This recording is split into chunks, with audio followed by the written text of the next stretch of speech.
Él no es polémico, solo es una persona brillante. Y eso a la gente le aterroriza. Es el epítome del sueño americano, pero también es la viva representación de la pesadilla americana. El señor Trump tiene que entender que el mundo no gira alrededor de su pene. Nunca antes había pensado, ese es el hombre que quiero que se postule para la presidencia, pero madre mía, ahora le adoro.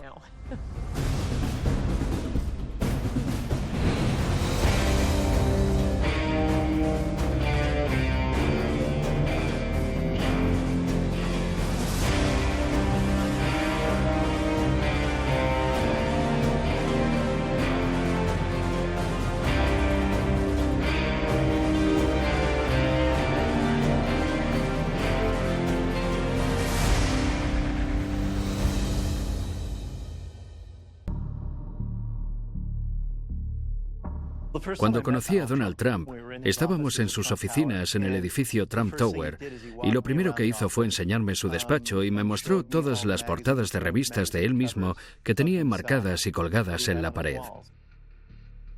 Debemos comprender que Donald Trump tiene una imagen muy cinemática de sí mismo. Lo que más le gusta hacer es sentarse en el sofá de su casa a ver películas y comer hamburguesas. Antes de meterse en el mercado inmobiliario, se planteó invertir en la industria cinematográfica. Me dijo que había pensado en mudarse a Hollywood para convertirse en productor de cine. Durante el tiempo que estuve con él no dejaba de hablar sobre películas o actores que le fascinaban. Un día me dijo que Clint Eastwood era la mayor estrella de cine de todos los tiempos. Y entonces me vino la imagen de Clint Eastwood apartándose el poncho por encima del hombro interpretando a El hombre sin nombre, paseando los dedos por encima de su revólver. Así es como Donald Trump se ve a sí mismo. Por eso, entrecierra los ojos. Creo que ha practicado la mirada de Clint Eastwood 1.000.000 de veces frente al espejo y se imagina a sí mismo llevando a cabo el rodaje de una película producida por Trump, dirigida por Trump y escrita por Trump. Se titularía La vida de Trump.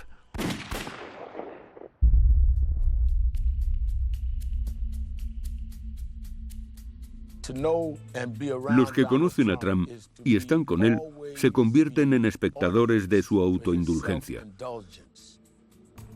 Una vez viajé en helicóptero con Don King y Donald Trump y fue algo surrealista, porque me pasé todo el viaje callado, escuchando cómo se contaban el uno al otro lo grandiosos que eran. Y no lo digo como algo negativo. Simplemente estaban promocionándose. Ni siquiera escuchaban lo que decía el otro. Hablaban sin parar. Cuando llegamos a Atlantic City, dijo, sobrevolad el paseo marítimo, quiero que el reverendo Al vea mi imperio. Y entonces me dijo, soy el dueño de ese hotel y de ese otro. Y me enseñó una zona donde pensaba construir el Trump Taj Mahal. Junto al paseo había una zona subdesarrollada mayoritariamente ocupada por afroamericanos y le pregunté, ¿y qué impacto tendrá eso en sus vidas? No respondió a la pregunta, lo único que hacía era fanfarronear y hablar. Recuerdo cuando empezó a ser muy conocido dentro del movimiento Birther. Él insistía en que Barack Obama había nacido en Kenia, con lo cual no estaba cualificado para ser presidente, porque según la Constitución, para serlo debe ser ciudadano estadounidense y haber nacido en el país. Donald Trump decía, no solo es extranjero, sino que es africano, no tiene derecho. Al final tuvimos una reunión con él en su despacho. Me dijo, no soy racista, simplemente tengo dudas sobre el presidente. Le pregunté, ¿qué dudas? Ya han demostrado claramente que nació en Hawái. Han presentado el certificado de nacimiento. No me lo creo, no podemos comprobar su autenticidad. ¿Comprobar su autenticidad? Le dije, señor Trump, usted está jugando con esta idea de que es diferente a nosotros y de que es africano. No ha hecho otra cosa más que divulgar acusaciones infundadas y gratuitas contra el presidente. Pero al final te das cuenta, así es Trump. Y siempre que te encuentres con él vas a recibir el mismo mensaje contradictorio. Por un lado, para algunos de sus simpatizantes, es el epítome del sueño americano. Pero también es la personificación de la pesadilla americana, porque es un tío que tiene todo el dinero del mundo, que puede hacer todo lo que quiera, pero no deja de atacar a los demás y es un resentido. Es como Archie Bunker de la serie All in the Family, pero con miles de millones de dólares. 1, 2, 3.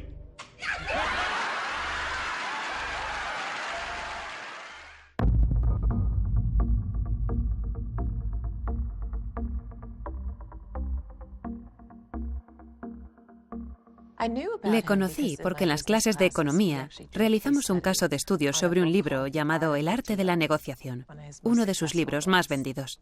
Y me dejó fascinada, porque estaba lleno de códigos de tiempo. Era como repasar un día cualquiera en la vida de Donald Trump. Llamar a esta persona, llamar a esta otra, llamar a mi abogado. Se veía el funcionamiento interno de esta gran mente. Hablaba de cómo destruir a la competencia. Era tan provocativo. Él lo ve todo como una partida de ajedrez. Y yo soy una ávida jugadora de ajedrez. Mientras leía el libro no dejaba de pensar. Para él, todo es como una gran partida de ajedrez. Cuando oí hablar de The Apprentice, lo anunciaban como una entrevista de trabajo. Si tienes lo que hay que tener, si quieres vivir como yo, manda tu currículum para ser mi becaria. Y nos lanzamos de cabeza. ¿Quién no quiere ser multimillonario? ¿Quién no quiere vivir en el Trump Tower y tener un ejército de mayordomos a su disposición? Donald Trump es la mente más brillante del mundo en cuanto a marketing y técnicas de venta. No tiene rival. Ya era muy famoso, pero se ha acabado convirtiendo en una superestrella, como una estrella del rock. You know, the show has gotten great reviews. I've gotten great reviews. Everything's gotten great reviews except for one thing, my hair. Todo el mundo decía, estás despedido, como en el programa. Todos querían estar cerca de él. He visto a gente enamorarse de él nada más conocerle. Gente que le apoya en todo lo que dice, que compra todo lo que vende, que hace cola por él, que le aclama. I am officially running for President of the United States, and we are going to make our country great again. Sabe que mientras la gente esté entretenida, mientras se sienta cautivada, mientras se mantenga la intriga, van a seguir viéndole, le van a prestar atención. Conoce mejor sus ángulos, sabe qué frases usar para elevar los ánimos, para bajarlos un poco, para dar énfasis, para suavizar. Conoce a su público. Sabe lo que esperan de él y él sabe dárselo.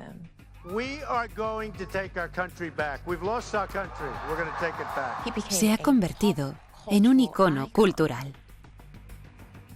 Creo que se ha vuelto adicto. Cada vez quiere ser más famoso, porque nunca es suficiente. Wow. Get those teleprompters out of here. We're going to have some fun, right?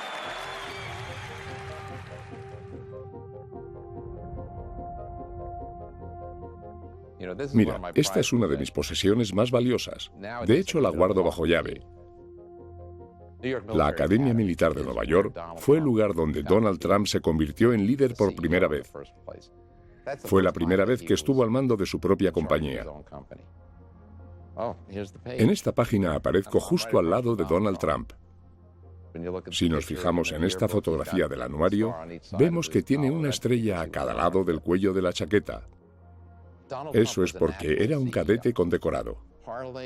Donald Trump es un líder nato. Aprovechaba su sonrisa y encanto natural para llevarse bien con todo el mundo y parecía que caía muy bien a todos. Con 17 años ya tenía a 40 cadetes bajo su mando. Era mi capitán, así que le conocí bastante bien. Donald era un chico algo rebelde y necesitaba aprender a canalizar esa rebeldía. Siempre me pareció un hombre con un objetivo muy claro, incluso por aquel entonces. Conseguía que todos cooperáramos para hacer lo que él quería. El sistema de valores que seguíamos era nunca mentir, engañar o robar a otros cadetes. Punto. No es que fuese una regla, era un código de honor que llevábamos dentro. Uno de los cadetes robó a otro. Le robó un mechero de gasolina. Se lo dije a Donald Trump y él dejó bien claro a todos que no quería que nadie hiciese nada, que nadie tomase represalias contra él y todos le obedecimos. Donald le llevó a la oficina administrativa y expulsaron al cadete. Llevábamos una vida muy organizada. La corneta sonaba todos los días al alba. Teníamos que estar en formación 15 minutos después, listos para pasar revista. No podíamos ir a casa los fines de semana. Si teníamos suerte, nuestros padres venían a visitarnos el domingo y nos llevaban a comer fuera. Su madre y su padre venían a menudo. Eran estrictos pero cariñosos, especialmente su madre. Donald era muy conocido y muy querido. Se ganó el título de Casanova al final del año, y eso que ni siquiera había chicas en la escuela. He oído a Donald Trump decir que una de las mejores cosas que le han podido ocurrir en la vida es haber ido a NIMA, la Academia Militar de Nueva York. Los valores que asimilamos en ese entorno durante todo ese tiempo, sé que a Donald Trump le han marcado de por vida, al igual que a mí. El nudo de mi corbata es un doble Windsor. Es algo automático para nosotros. Es el nudo que hacíamos todos los días. Si Donald Trump lleva ahora mismo una corbata, la lleva con un doble Windsor. El Donald Trump que vemos hoy en la tele es el que ha sido siempre. No nos confundamos. Donald Trump proviene de una familia muy rica. No penséis en una familia rica cualquiera. Fred Trump amasó una fortuna de al menos $500 millones. La riqueza y las conexiones políticas de su padre fueron determinantes en el ascenso y éxito empresarial de Donald.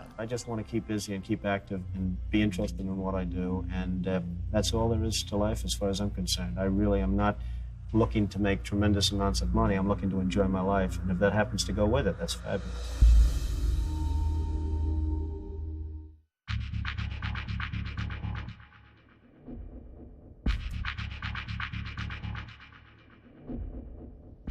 A lo largo de los años he tenido muchas reuniones con Donald Trump y durante esas conversaciones tenía la impresión de que él se veía a sí mismo como un forastero. Al principio creía que lo hacía para caerme en gracia, pero la verdad es que lo creía. Sentía que no formaba parte de lo que podíamos llamar la casta de sangre azul que dirigía Nueva York, que se había colado en ese entorno. Y su dinero, su glamour y la fama de su nombre nunca le hizo sentir que formaba parte del gremio del mercado inmobiliario. Él se sentía como un tío Queens. Y no solo parecía querer colarse en ese mundo, sino también ridiculizarlo. Quería rebautizar todos los edificios con el nombre de Trump.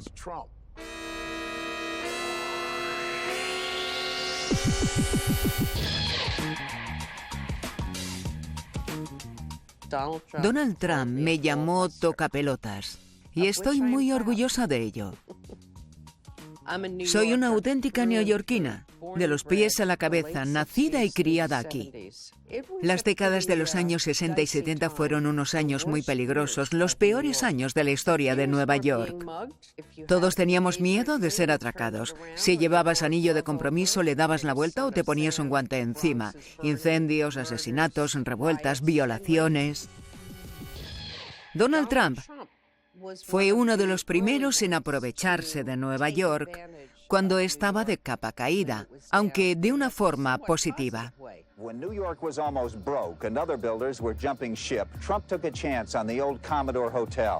Él entendió que Nueva York tenía problemas o que la cosa estaba a punto de cambiar y se lanzó de cabeza para aprovechar la oportunidad y hacer negocios. Entonces vino al West Side y se encontró con su propio Waterloo. Trump's flashiest project is still on the drawing board.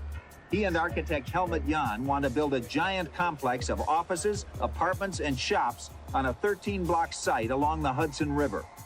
Quería construir un muro de 20 metros a lo largo de West Side, en el cual debajo habría un aparcamiento de 9.000 plazas, un centro comercial de 185.000 metros cuadrados, sobre el cual se erigía un edificio de 150 pisos, el edificio más alto del mundo, flanqueado por otros 6 edificios que también estarían entre los más altos del mundo. Habría diezmado por completo toda la economía en varios kilómetros a la redonda, no solo en el West Side.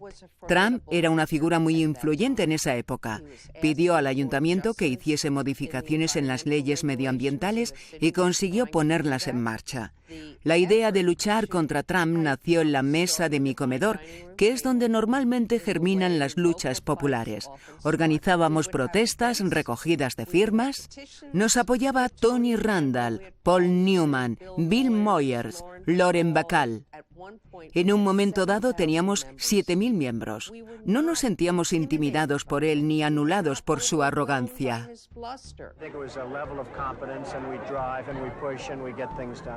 Teníamos una misión. Sabíamos lo que estábamos haciendo. Demandamos al ayuntamiento. Para ello, tuvimos que reunirnos con el gran Donald, que era tan arrogante como cabía esperar. You're going to have to start pushing these people now a little bit because it's getting a little ridiculous as far as I'm concerned. Trump aceptó nuestro diseño alternativo, que es lo que finalmente se construyó. Comprendió que lo que queríamos llevar a cabo era un proyecto mucho más razonable y factible. Me encanta recordar ese momento. En un momento dado, reculó y dijo, creo que habéis mejorado este proyecto. Le miré y le dije, Donald, quiero que algún día lo reconozcas públicamente. I got everything I wanted. 40 years of tax abatement. People would say, how did you get 40 years? I said, because I didn't ask for 50. It was so easy. Siempre le digo a todo el mundo que quiero que en mi epitafio diga, Donald Trump me llamó tocapelotas.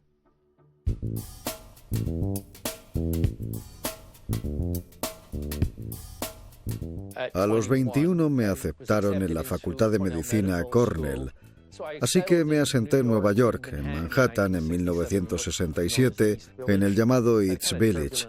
Sentía que el East Village era perfecto para un rebelde como yo, porque era una zona donde vivían muchos rebeldes, mucha gente que luchaba contra el Estado y la clase dirigente. Donald Trump quería construir en la zona de casas bajas del Soho una torre de apartamentos disfrazada de hotel para evitar las leyes urbanísticas, cuando en realidad iba a ser un edificio residencial, lo cual está prohibido. Creía que la gente del Soho éramos paletos y que podía aprovecharse de nosotros. Lo siento, Donald, si hay algún paleto aquí eres tú porque no tenías ni idea de dónde te estabas metiendo.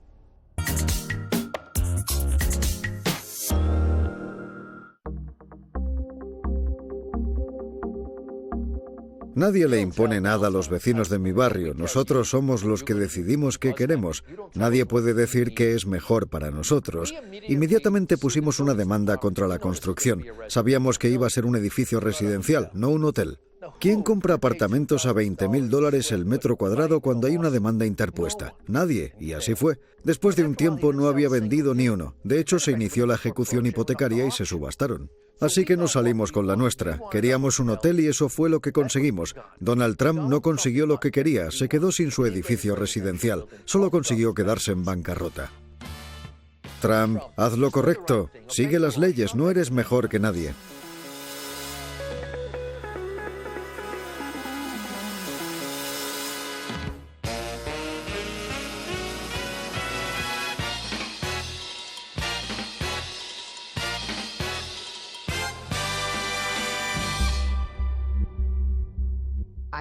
Siempre he sido abogada de derechos civiles, defensora de los derechos de las mujeres, abogada de las minorías que se han visto despojadas y privadas de sus derechos y que no han disfrutado de la igualdad de oportunidades en este país. Hemos defendido los derechos de las mujeres y de las minorías cuando hacerlo era algo muy impopular y controvertido, y sigue siéndolo en muchos aspectos. Jenna Talakova se inscribió en el concurso de belleza Miss Universo Canadá. Después de ser aceptada, el comité del concurso decidió expulsarla de la competición basándose en un requisito que debían cumplir las participantes: haber nacido mujer. Do you identify as trans or as a woman? To me, I am a woman. I've always been a woman. Habían violado los derechos de Jenna. Decidimos dar una rueda de prensa para dirigirnos a Donald Trump, que era el dueño del concurso, para poner fin de una vez por todas a esta discriminación tan flagrante. Have you met Donald Trump? Not yet. Jenna tenía pasaporte canadiense, su carné de conducir y su certificado de nacimiento donde se indicaba que era una mujer. Y eso debería ser más que suficiente para el señor Trump. Ella no le ha pedido al señor Trump fotos de su nacimiento para ver su anatomía y para que demuestre que era un hombre. Después de dejar claro que no nos interesaban las fotos de su anatomía, el señor Trump llamó a TMZ para decir que seguramente me quedaría muy impresionada al ver su pene. Yo le respondí: no tengo una lupa suficientemente grande para ver algo tan pequeño. El señor Trump tiene que comprender que el mundo no gira alrededor de su pene ni del de nadie. Si alguna vez el mundo ha sido así, ya no lo es. A mí me pareció muy interesante porque me estaba insultando y atacándome directamente a mí. Esas cosas no me molestan porque el mensaje que yo entiendo es que he ganado la batalla y que tengo razón. Al final cedió. Creo que el señor Trump reconoció que en el fondo se trataba de un problema de derechos civiles. Pero al mismo tiempo, había creado una cortina de humo para no admitirlo.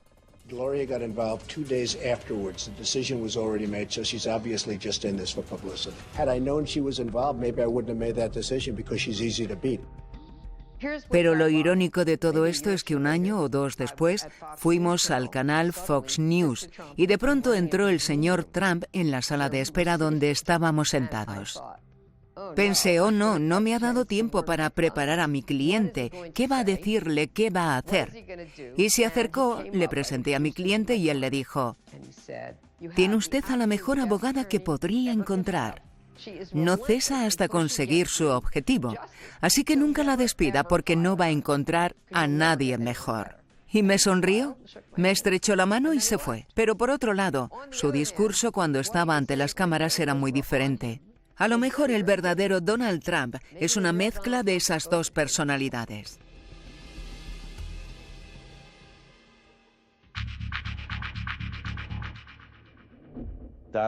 Donald Trump quería formar parte de la NFL y aprovechar un terreno muy bien cotizado que poseía en Manhattan. Donald pensó, a la NFL le vendría bien tener otro equipo en Nueva York, especialmente si jugase en Manhattan. La NFL no invitaba a Donald a entrar. La dirección de la NFL resistía sus esfuerzos de entrar en ese exclusivo club. En 1983 estaba a punto de inaugurarse una nueva liga de fútbol americano, la United States Football League. Donald tenía un juguete nuevo, un equipo de fútbol americano profesional. We now have strong ownership. The NFL, when it was most successful, had 6 teams. At its zenith, at its highest point, they had 6 teams. That's the number of teams that we should have. No hacía falta rebuscar mucho para darse cuenta de que tenía otros intereses, sus propios intereses. El objetivo de la USFL era jugar la liga durante la primavera, cuando era la única liga en funcionamiento, cuando no se juegan otros partidos de fútbol americano. Él irrumpió en la escena diciendo, si Dios quisiese que el fútbol se jugase en primavera, no habríamos inventado el béisbol. My attitude has always been the spring was a wasteland, and I came into this league on the basis and predicated on the fact that I thought the league would move to the fall, and they have. En los 80 solo había 3 cadenas y las 3 estaban ligadas a la NFL. La USFL había decidido trasladarse al otoño. Ninguna de las cadenas quería trabajar con ella. Los estadios no estaban disponibles, ya no les quedaba dinero. Según se calculó, habían perdido unos $200 millones. Trump metió a la USFL en una demanda contra la NFL por haber violado los tratados antimonopolio. Based on what everybody tells me, based on common sense of the law, there is virtually no chance that we can lose this lawsuit.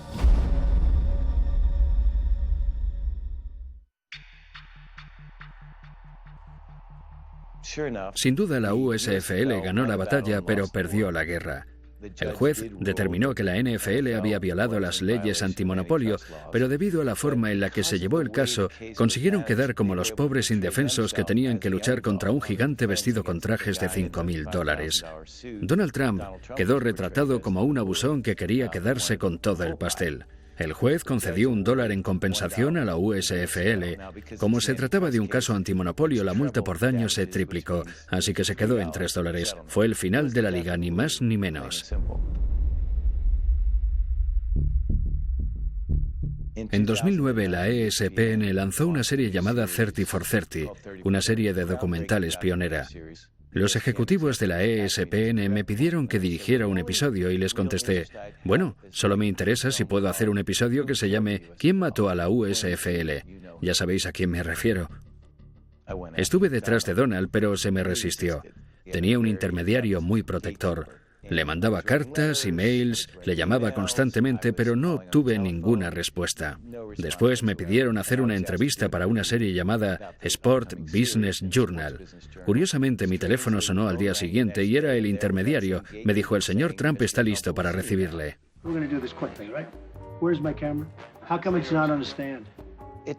Parecía que no quería estar ahí.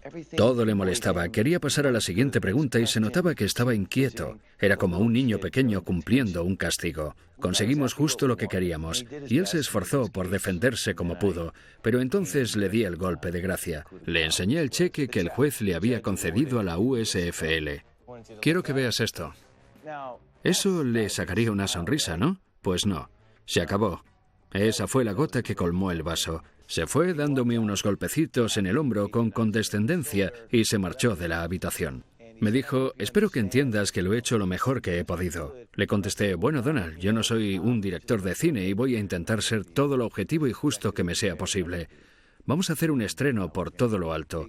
La ESPN te va a invitar, te mandará una limusina. Espero que puedas venir. Y me dijo: bueno, eso dependerá de ti, ¿no crees? Le mandé una carta y él me contestó: cuando Donald te manda una carta, simplemente coge la que tú le has mandado y escribe encima con un marcador negro. Dijo que era una película barata y que faltaba a la verdad. Terminó diciendo: mucha suerte. Firmado Donald Trump. Postdata: eres un pringado.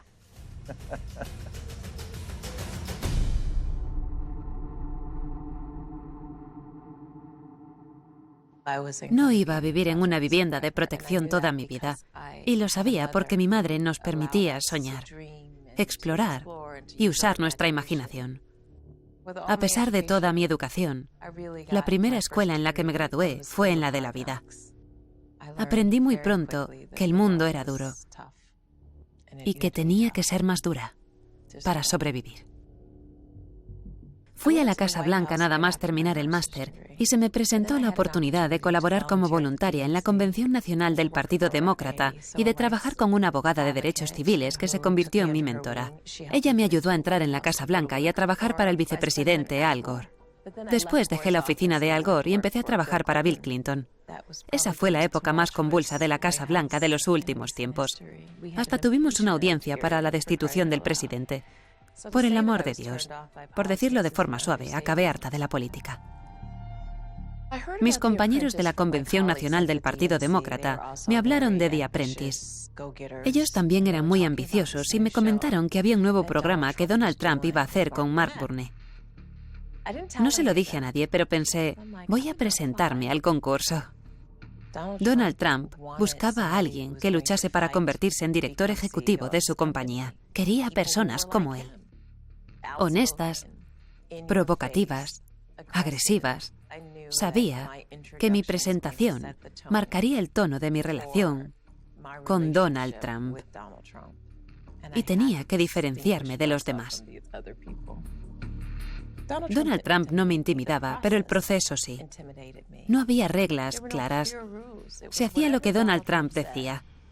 Lo que a él le apeteciese en el momento. Era el que decidía quién se iba a casa, fuese justo o no. Era el programa de Donald Trump. Y eso sí me intimidaba. Siempre que entraba en el despacho, sabía que me la estaba jugando. Porque cuanto más forzase la situación, más famosa me hacía. Cuanto más agresiva fuese, cuanto más discutiese, cuanto más pelease, cuanto más insultante fuese, más fama adquiría mi marca, más crecía mi nombre, más gente quería verme en la tele. Finalmente me dijo esa terrible frase: «Estás despedida», con la mano así. Mi ambición iba más allá del concurso. Yo estaba jugando a un juego dentro del juego. No solo quería que los espectadores de The Apprentice supiesen mi nombre, quería que el mundo entero me conociese. La gente suele preguntarme por Donald, sobre si es tal y como parece, cuando en realidad Donald está jugando a un juego dentro del juego y está ganando. Y cuando no gana, cambia de juego y la gente no sabe seguirle el ritmo. Él no es polémico, solo es una persona brillante. Y eso aterroriza a la gente. Donald J. Trump is calling for a total and complete shutdown of Muslims entering the United States until our country's representatives can figure out What the hell is going on? La gente está cansada. Está cansada de que los políticos les digan una cosa y luego hagan lo contrario. Pero confían en lo que él dice. La gente que apoya a Donald sabe que lo que dice es lo que va a hacer. Porque todo lo que ha dicho en el pasado lo ha hecho. We're bringing our jobs back, folks. We're bringing our jobs back. We're going to bring them back.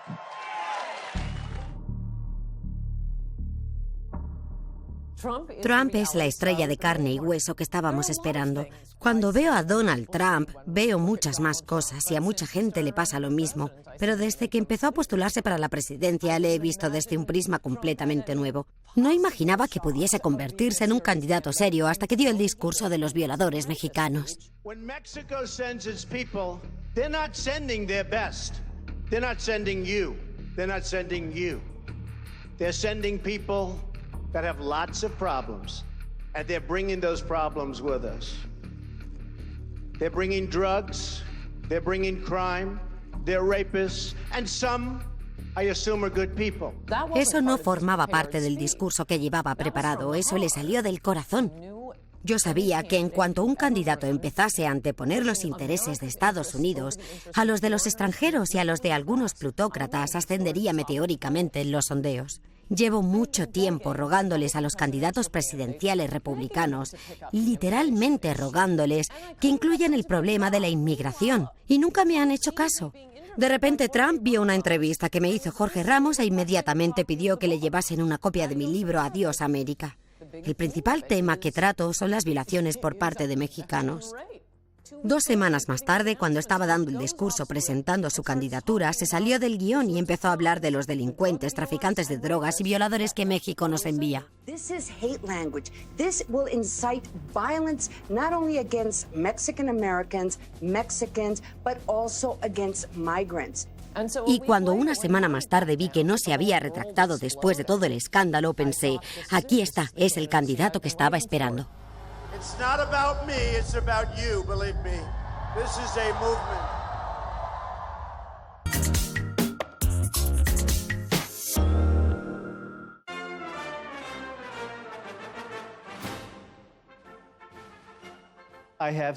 He pasado mucho tiempo con Donald Trump. Creo que cuando más estuve con él fue entre 2003 y 2005. Por aquel entonces cubrí un reportaje sobre él para New York Times y después estuve escribiendo el libro. Trump Nation habla de cómo el autobombo le da ventaja, a menudo a costa de mentir sobre sus logros reales, y de cómo estampar su nombre sobre todo tipo de objetos, desde vodka hasta colchones, pasando por ropa interior y rascacielos, es una señal de éxito. Este fue un momento muy interesante para mí. Tenía la oportunidad de escribir sobre una persona cuyo entramado empresarial era un auténtico desastre, pero que al mismo tiempo tenía una imagen pública gracias al programa The Apprentice, donde se mostraba como el dios del mundo empresarial. Hicimos muchos viajes cruzando el país a bordo de sus jets privados. Le encantan las patatas fritas, siempre tenía una gran bolsa cerca. Me llevó en su Ferrari rojo por Palm Beach y me pareció que no sabía conducirlo muy bien. Las marchas hacían mucho ruido cada vez que se paraba en un stop o que arrancaba. Le costaba mucho meter las marchas. Le encantaba que estuviese escribiendo un libro sobre él y creo que pensaba que lo íbamos a escribir juntos. Me sorprendió que estuviese dispuesto a cooperar. Pero después me dijo que si le criticaba en el libro, iría por mí personalmente y diría que soy un pirado y que soy escoria y toda esa letanía de insultos tan trillados que le gusta usar.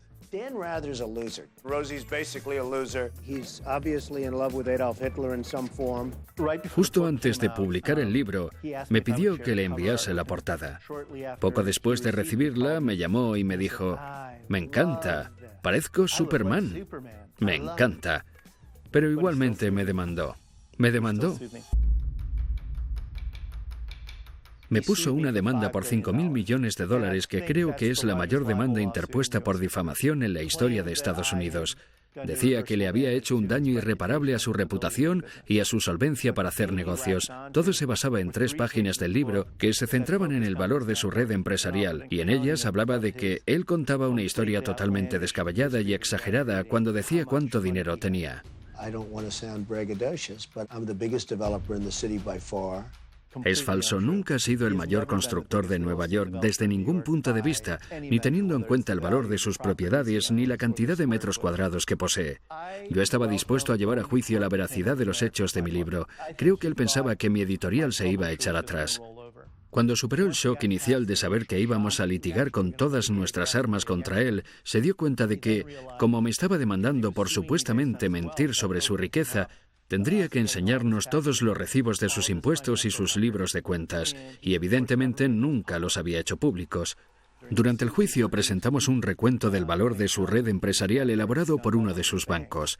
Deutsche Bank había valorado su entramado empresarial en 2005 en unos 788 millones de dólares, y por aquel entonces él iba diciendo que tenía una fortuna de entre 5.000 y 6.000 millones de dólares. Al final contratamos a uno de los mejores abogados de Estados Unidos. Este le preguntó a Donald cómo había estimado el valor de su red empresarial. Y la respuesta de Donald fue básicamente, bueno, depende de cómo me sienta. Depende de cómo me sienta cada día y, sobre todo, depende de cómo me vea a mí mismo. Le plantamos cara a Donald, le quitamos la máscara para mostrar cómo era en realidad y perdió. Creo que su autoestima y su identidad están demasiado envueltas en esta fantasía de ser un megamillonario. Y en el fondo es una persona tan insegura que si no se muestra como una de las personas que merecen estar entre los 100 o los 200 primeros de la lista Forbes, no es nadie. I look at people as being, in many cases, pretty vicious. And unless you're going to have a certain way, you're going to be eaten alive.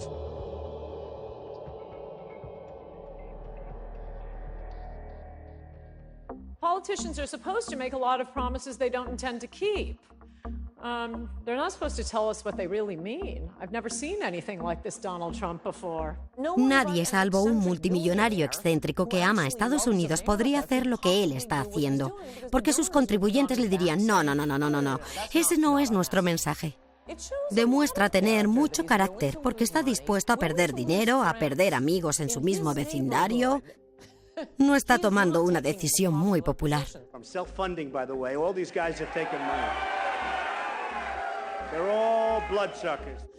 Nunca antes había pensado, ese es el hombre que quiero que se postule para la presidencia, pero madre mía, ahora le adoro. Nunca había asistido a un evento político donde la gente estuviese tan feliz, porque por fin alguien hablaba sobre inmigración, sobre comercio y sobre proteger a los americanos, y además mandaba a tomar viento fresco a los medios de comunicación y a la corrección política. Los ciudadanos llevan mucho tiempo esperando que alguien se ponga de su lado en estos asuntos. En todos sus mítines, ¿cuál es la frase que despierta más ovaciones? Voy a levantar un muro. Todo el mundo se pone en pie al oírlo. Es cuando más le aplauden. Si nota que se está alargando demasiado, que la gente empieza a aburrirse, que dice algo que no gusta, si quiere ganárselos de nuevo, empieza a hablar del muro.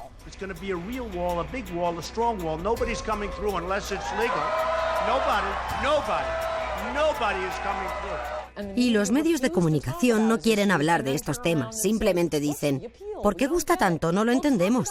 Pues hablad de los problemas reales. La candidatura de Donald Trump se basa en el colapso del sueño americano, y no hablo del típico cliché, ni siquiera me refiero exclusivamente al aspecto económico. Tener un trabajo es importante, el respeto por uno mismo es importante. Preocuparnos por nuestra familia, por nuestra ciudad, por nuestro país, en lugar de preocuparnos por el resto del mundo. Es totalmente imperdonable que ningún partido defienda todo esto. Y Trump ha llegado diciendo, voy a poner a los Estados Unidos en primer lugar. ¿Esa es su idea revolucionaria? ¿Y nadie es capaz de competir contra él?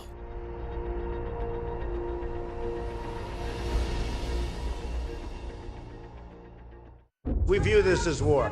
Don't we view this as war? It's war.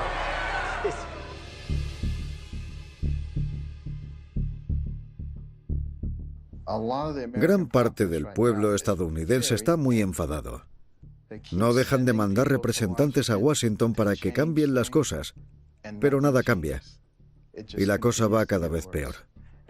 Y a menos que alguien luche por ellos, nada va a cambiar. Estados Unidos es ahora igual que la Roma antigua. La ciudad se está desmoronando a nuestro alrededor y el pueblo solo quiere ir al Coliseo. Estamos en ese punto y Donald Trump resulta que lo ha comprendido. Muchos dicen que tiene que cambiar esa actitud y tiene que empezar a comportarse como un presidente. Pero lo cierto es que estamos siendo testigos de un combate de lucha libre y si no sabes comunicarte con el público de la lucha libre, no vas a llegar a ninguna parte. Da igual lo lógicos que sean tus argumentos.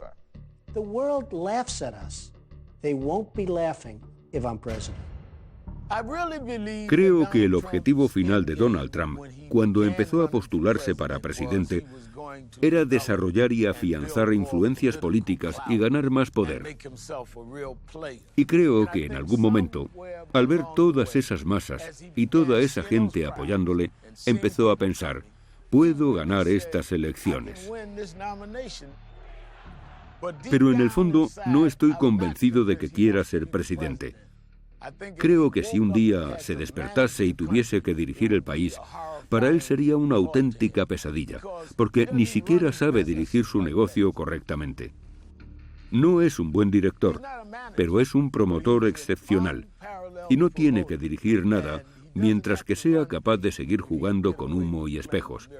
Y él sabe jugar con ellos mejor que nadie que yo conozca. We have huge deficits, we have huge unemployment, we have huge problem, and we're not respected. Estoy segura de que me pasaré los próximos 8 años criticándole por haber hecho esto o lo otro, pero creo que va a construir el muro. Creo que va a limitar y a prohibir completamente la inmigración de musulmanes, a reducir la inmigración en general y a deportar a los extranjeros ilegales. Si le quitamos los grilletes a las fuerzas del orden, vamos a librarnos de muchos inmigrantes ilegales, y los estadounidenses llevan mucho tiempo pidiendo a los políticos que lo hagan, pero no les hacen caso. We have thousands of people trying to get in. Should we let them in or not?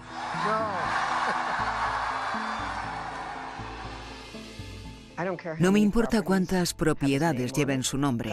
Dios le bendiga, que se haga todo lo rico que pueda. Pero las demás personas también tienen sus derechos. Cuando ataca a las minorías o a las mujeres a las que se les ha denegado sus derechos, da a entender muchas cosas sobre sí mismo. Sobre lo que está dispuesto a hacer, cómo está dispuesto a hacerlo y el tipo de persona que él cree que es. Puede que nos parezca divertido, pero debemos recordar que quien se siente en la Casa Blanca va a tomar decisiones cruciales para todos, y eso ya no es cosa de risa.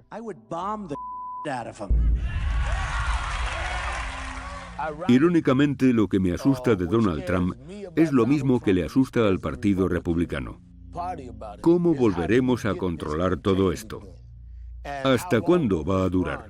¿Y hacia dónde nos lleva? Me recuerda a cuando de niño me llevaban a la montaña rusa de Coney Island porque no sabía dónde iba a terminar el viaje. Solamente rezaba para que terminase y que el vagón no se saliese de los raíles.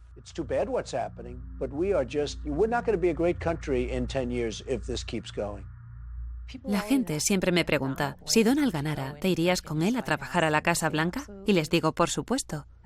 Creo que servir al país que amo es una oportunidad única que no puedo desaprovechar. Y además me gustan las armas y el dinero. Comercio, tesoro, defensa, exteriores, donde me necesite, señor Trump, ahí estaré. Lo peor que podéis hacer es subestimar a Donald Trump. Nunca, nunca subestiméis a Donald Trump.